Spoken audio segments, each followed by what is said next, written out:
यंदा मराठी संस्कृती आणि मराठी भाषा देखाव्यातून जगाला दाखवा। मुंबई महानगरपालिकेच्या समन्वय समितीने गणपती मंडळांनाही आवाहन केलंय।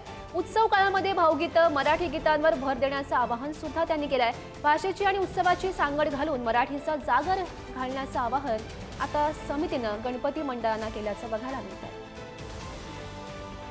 आणि या संदर्भात अधिकची माहिती जाणून घेऊयात। आमचे प्रतिनिधी नंदकिशोर गावडे आपल्यासोबत आहेत। नंदकिशोर, काय नेमकं आवाहन आता गणपती मंडळांना केलं गेलेलं आहे?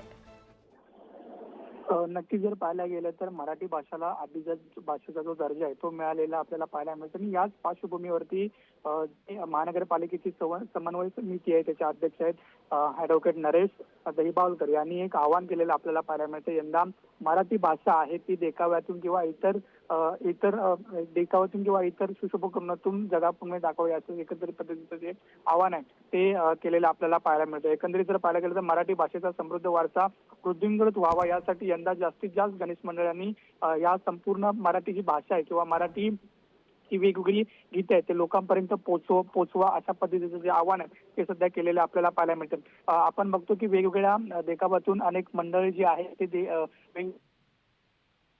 वर्षी जे समन्वय समिती आहे त्यांनी मराठी भाषा जगापर्यंत पोहोचवावी यासाठी हा संपूर्ण जे आव्हान आहे ते केलेलं आपल्याला पाहायला मिळतं। एकंदरीत जी भक्तिगीतं असतात किंवा मराठी गीते असतात ती सुद्धा प्राधान्याने वाजवण्याचं जे आव्हान आहे ते समन्वय समितीकडून करण्यात आलेलं आपल्याला पाहायला मिळते।